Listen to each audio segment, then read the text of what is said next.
All right, we're here down around Parkersburg, West Virginia. We're gonna do a little garden tour here. Got my, hey, there he is. Got my friend Dave, the Hillside Gardener. That's right. Welcome everybody to the Hillside Farm. I've seen it before. This is my garlic patch. It's doing quite well. Really excited about these 3 rows here. 2 over there, they're kind of bothering me. I don't know what's going on, but they were all planted at the same time. These are all just different varieties, so maybe it's a variety issue. Shouldn't be a fertility issue. They all have been exactly the same. So I guess that's why it's a trial and error. So yeah. So let's go ahead and walk around. I'll show you what I got going on. So besides the garlic, which I really think is going to be a good thing for me going forward, these are just this entire row. They're all just bulb onions. So I started from seed. It's about 6 different varieties. So this year will be my first year here. Everything is all just a trial. So I encourage everybody when you have a new plot, because you don't really know what, if you move to a new city, you move someplace else, maybe you don't know what's going to grow. Maybe something will do great that you didn't want to go, or something you really had your heart set on. Maybe it doesn't really fit that environment. So grow as much as you can and just use common sense. Like this grew, I'm going to keep doing it. If it didn't grow, move on, because there's always different varieties to try. So that's my advice, for beginning a new plot. These over here are potatoes. I just put these in today as kind of an experiment. It's about some purple, some red gold, and some other Dakota Pearl, I believe, which is a really nice big white potato. And this area right here, as you can kind of tell, a little bit remaining of the brush I've been clearing off. If you can imagine, looking over here at this fence line, from that corner of that fence all the way to the wood line, starting in about November, when I really started the first episodes about the farm progress, was just an impenetrable wall about 10 feet tall with nothing but briars and brush and thorny trees and just nonsense. So another good advice for starting a new property or a new project like this is do all the hard work first. So once you get all this bad stuff done, you just have to maintain it. I mean, I couldn't even see these fences whenever I started doing this back in October, November time frame. You couldn't even see the fence lines here.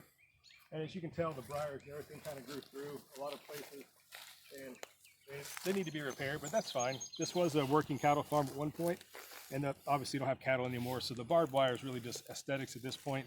It's not doing any kind of agricultural keeping animals in, for that matter.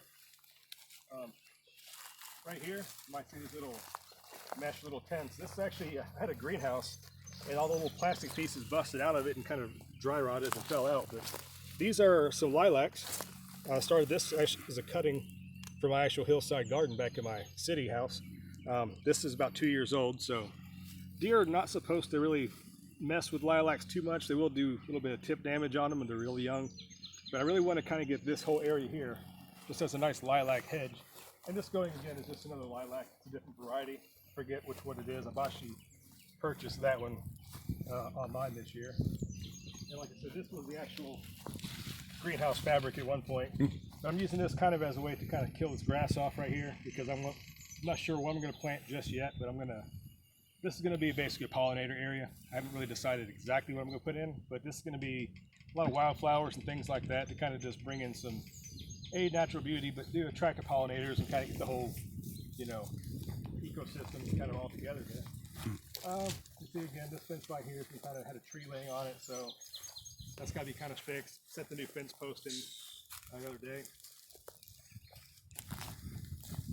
Obviously, this is a hay bale, a round bale, but the purpose of this, while I'm kind of breaking it apart, is actually I want this to be kind of rained on. I want this to be weathered. I won't use this until next year. A lot of people will tell you don't want to put hay on your garden because it contains a lot of weed seeds, which is true. But when you let it sit out for a year or two, it's going to get rain on, stuff's going to germinate for the most part. It's going to be black before I actually apply it. If you look right here on the ground, this was the last of the last year's hay bale. It's been completely broken down. That's what I've used to mulch on the garlic in between the rows to kind of keep the weed pressure down on that. So utilize all the resources you can. If you can't get a hay bale donated, I mean, depending where you live, a lot of farmers have old spoiled hay bales. Maybe find someone with a truck, or if you have a truck, it's a lot of work, but it's in the end, it's going to benefit you the most. This is just what's left of the load of horse manure, aged horse manure I've been adding as a lot of organic fertilizer. That's what I've been smelling. This right here, shown this before. This is a Rogue brand. It's a hoe. I believe they're made in London, Kansas, of all places. So this thing is super duty, super strong. And believe it or not, all these rows and been done this, other than it's all been done by hand with just pretty much just this. So I mean, you don't need a lot of equipment if you're willing to put the work in to make something like this. So Wow. All right, so good. And That's a lot of work. it sure is, but you do it once, you do it right. Yep. And these rows, they're gonna be just fine. The garlic will come out, maybe something else to go in for a fall crop or a cover crop. As long as you just do that, in the fall you can just add more compost, or in the spring, just keep layering it back down. So I know you did the video on it, and you could probably put it on this video, the link to it. But what all did you put in the soil for this?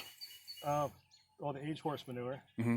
And the original thing I put in was the Dr. Earth original. That's like all-purpose fertilizer blend, which for a large-scale farmer would be completely impractical because that stuff's very expensive. Mm-hmm. But this soil here, if you look, I mean, this is just the native soil, right? And it's just an old hay field. So other than a lot of places in West Virginia, you're going to get a lot of red clay. But this, where it's in the river bottom, I mean, this is silty, sandy. Yeah, it is. You go down a little bit, you're going to get hard clay. That's inevitable around here, but I can imagine with this big valley, probably 10,000 years ago, it's probably underwater or something. So you get this silt. So I wasn't really, as far as the organic matter, I think it's fairly low. I did have a soil test, which are free. Did that to the West Virginia University, and it came back, average, it's a little bit low nitrogen. The soil of all things was super low in magnesium. So I'm not sure what that indicates, whatever, but the way I'm going to fix that is with Epsom salts, because that's just, was it magnesium sulfate, I believe it is.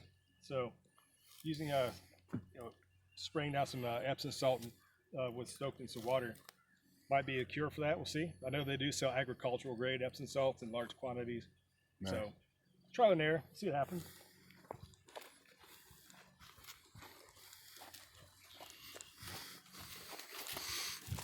Good four-wheeler path. Yeah, this was, again, part of the gigantic brush cover. And you can see I've actually mowed down most of this stuff. Just all this briars and trash on the ground. Don't walk in that barefoot, trust me. Yeah, along the edge of this, you have a creek that flows pretty much and winds itself around. You're going to pick that up from there. All around here. So I haven't quite decided what's going to happen, but the fact that it's cleared off now, it's kind of like that blank canvas. You're able to kind of visualize things, right. Get out, walk around, kind of get an idea. Watch where the sun rises, where the sun sets. You're going to need to just kind of feel out your property, because the worst thing you can do is just run out and just start throwing stuff in with no really haphazard plan. Right. So kind of like I said, the whole theme of this is just to kind of grow into something from scratch, which are a bunch of briars here. Yeah, so looking over here, this fence kit is actually from Mcgregor Fences. It's a company from Massachusetts. These nice solid T-posts with this deer netting, but I need to kind of fix some of this, you kind of notice. But yes, this is where I'm going to grow a lot of the corn and beans, tomatoes, the stuff the deer are actually going to destroy if I leave it out in the open. So this will be my trial and error this year. And that's another thing, going slow. Maybe this works, maybe this doesn't. So before I go full on and lose all my plants and come up with nothing, kind of just feel it out. Maybe these are not tall enough, maybe they are. And there's other ways you can kind of, with distract the deer. I know the deer, they can jump up, they really can't jump up and out. Mm-hmm. So putting a layer of shrubs here or something to kind of make it so it's, just like I said, just feel yourself, kind of grow into it at that point. So. Or even some cheaper 3-foot high, like chicken wire or something. Yeah. I mean, there's a lot of ways you can do it. Trying to avoid electric fencing, not on any kind of principle or anything. That's just one more thing you have to maintain. You have to come out here and watch a lot. Yeah. Is it going to stay grounded? Is it not? Is it charging? Is it not charging? If I live here permanently every day, then that's one thing. But I might be, I'll come up here 2 to 3 weekends a month. I'll do as much as I can. I can't really worry about stuff that I can't control. Right. So, like I said, the creek kind of comes. There's the creek. Here. So the soil stays fairly moist. It's not entirely saturated, but down here where the other creek runs, that section down there does stay really, really moist pretty much all the time, especially after it rains. Anything it tends to kind of waterlog and stay down there. So again, when starting a property out, watch how the rain falls, watch where water pools up. You want to make sure you avoid wet areas. There's a lot of plants that might love being near a creek that stays pretty much wet all the time, but there are also things that trees and everything that they might just not like it at all, and you're gonna rot the roots out, and you wasted $20-$30 on a nice tree because you put it in the wrong spot. So, but yeah, I mean, just looking around. Well, like we said earlier, melons. Yeah, melons. I was thinking they love water. I think watermelons originate in Africa and they grow on riverbanks. That's their native habitat, so they need that water. But yeah, I mean, for what it's worth, starting off, I mean, this is still the remnants of the hayfield. So you can tell there's really a lot to build into. If you kind of pan back here to where we're looking at, kind of back that way, see where we've come from and where we're going. So there's just have all this space. We'll use that out there, but that's a huge plot, you know what I mean, for starting off. So if I'd have gone crazy and just plowed this entire thing up, that would be impossible for me to manage without heavy equipment, extra bodies helping me out, just be impractical. But grow into whatever you're doing, you just grow into it. So there you go. Nice. Yep. We'll show you one more spot down here. I think it's really nice. Have an idea what might happen in the future. And this is where we're talking about melons, pumpkins, whatever. Yeah, this was. You can see where it's already been tilled up. Plowed, yeah. I need to try to get this one more time, run across it. And you can see the red in this. Yeah, see down here, this is the red clay. Yep. There's no, it's also still sandy as well. It's not completely red clay, but it's a really silty, Right. so much darker coloring as compared to what's up there by the garlic. So with your onions and your garlic, they do like that sandy soil. I'll go ahead and show you this here last and kind of close out. But I don't know, there's something about just standing next to a creek and hearing the water run. It's kind of really peaceful. This little part here that kind of sticks out. I think that'd be a really nice place to put a little bridge over here. Have like a little seating area, maybe a picnic table or some kind of something over there in the future. But I think that'd be really nice just to kind of, sit over there and just kind of relax. You know? Yeah. But yeah, so I think a lot of it's just kind of like work with what you have. Don't try to go through and just turn it into something it's not. So utilize what you have and just adapt what you're growing to your environment. You don't have to try to, shape and everything. And there's just so much you can do. Just with doing as little as possible. Little input was going to be the best thing for your overall property and everything. At least that's my belief. The less you do, the more you keep it in its natural state. It's going to be more fertile. It's going to be better produce things like that. So that's all I got for that. For a little walking tour. If you have anything else, I don't. Well, and I'm a firm believer. I've preached it for years. And I mean, I'm not growing what you're growing. I'm mainly peppers, but we do some backyard gardening for ourselves. Right. But I've always been a firm believer in let nature take care of itself. Yeah. You can help it out along when there's natural disasters or extreme conditions, but overall, you don't need to do a whole ton to help nature out. Nature knows how to take care of itself and give you the best of what it's got. If you do something wrong, it's pretty quick to tell you. Yeah. Yeah.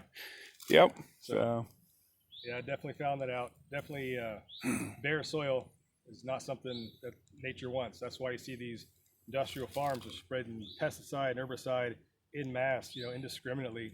Yep. Because that's what nature's trying to cover the bare soil. It's not something that naturally happens. I mean, everywhere you look, there's tons and tons. Like I said, in the fall, this was ripped up and cultivated. You can see it's already trying to repair itself. Yep.